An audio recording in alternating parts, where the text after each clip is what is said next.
If you're a backend developer and want to open up higher paying opportunities and become more valuable within your team, moving towards full stack is a very good idea. This means you can step into more areas of a code base and have a bigger impact on how a feature is built end to end.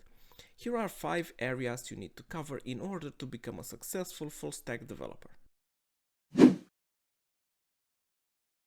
As a backend developer, your main focus is usually servers, databases, and APIs. Full stack development means also understanding how the user interacts with your app. Start with the basics: HTML for page structure, CSS for styling, and JavaScript for interactivity. Learn to create forms, buttons, tables, and other elements users interact with. Then move on to a front-end framework like React, Vue, or Angular. Focus on components, state, props, and routing because these control how the app displays data and responds to the user's actions. Front-end knowledge also gives you insight into how users experience your app. You'll see which interactions feel natural, where users struggle, and why a simpler interface can be more effective than a complex one, even if both are technically possible. This perspective allows you to anticipate how features will be used, prioritize what's important to the user, and make decisions about how your backend and frontend work together efficiently. Once you know the basics of front-end structure, the next step is learning how data is managed and flows through the app. State management is the system that controls what the user sees at any moment, how the interface reacts when the data changes, and how the components stay synchronized with each other. In frameworks like React, Vue, or Angular, each component can have its own state, and they often share data through props or events. For larger applications, global state management tools like Redux are used to make sure multiple parts of the app display consistent information. For example, if a user updates a profile picture, the new image needs to show up in the header, profile page, and sidebar at the same time. State management handles that. Front-end state also interacts with backend data. When you fetch data from an API, the state determines how it's stored, displayed, and updated in the UI. It controls loading states, error messages, and even temporary offline data.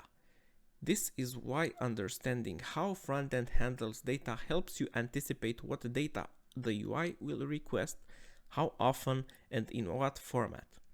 You'll also see the importance of techniques like caching frequently requested data on the front end, throttling or debouncing API calls to reduce load, and preloading or prefetching data to make the app feel faster and more responsive. Learning front-end logic also helps you reason about the timing and structure of API calls. For instance, if multiple components request the same data, front-end state can coordinate these requests to reduce redundant calls while keeping the interface up to date.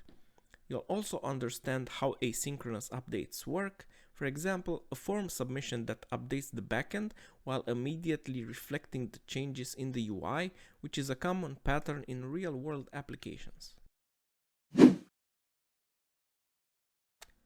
After learning front-end logic, the next step is styling and layout. CSS controls colors, spacing, fonts, and responsive design, making sure the app works on different devices.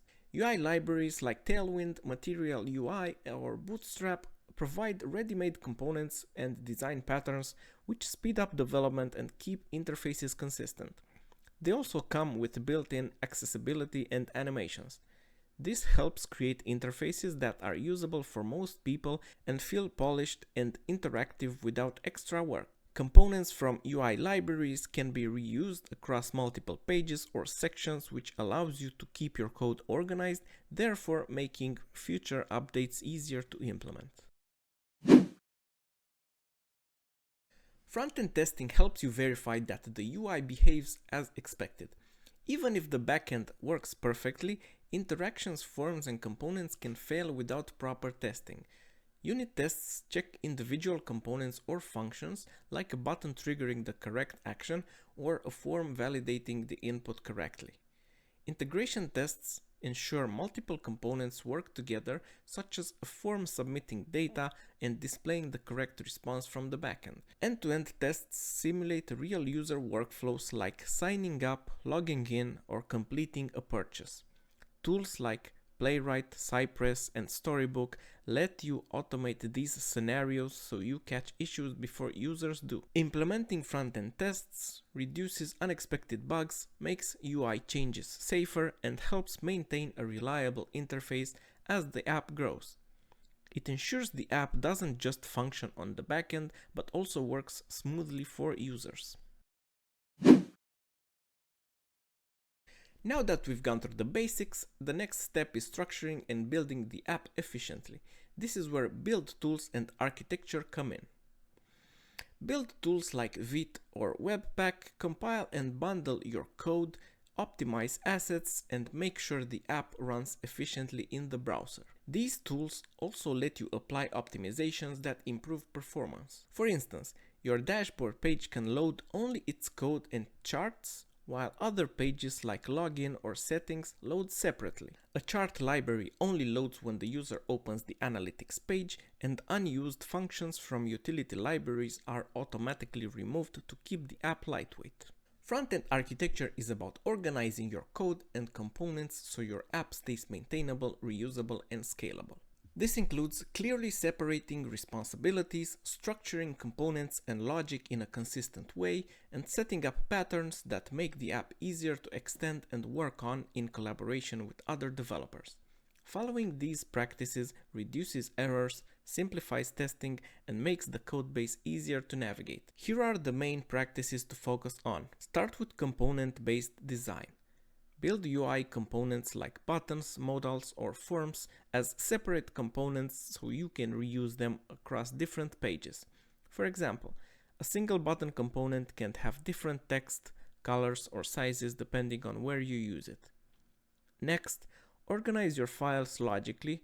For example, keep full pages in a pages folder, reusable UI elements like modals or buttons in a components folder, custom hooks in a hooks folder, and helper functions in a utilities folder. This way, when you or someone else looks for a component or function, it's immediately clear where it belongs. Maintain consistency in your code. Use Pascal case for components and camel case for functions. This way, anyone on the team can understand a file's purpose immediately without opening it.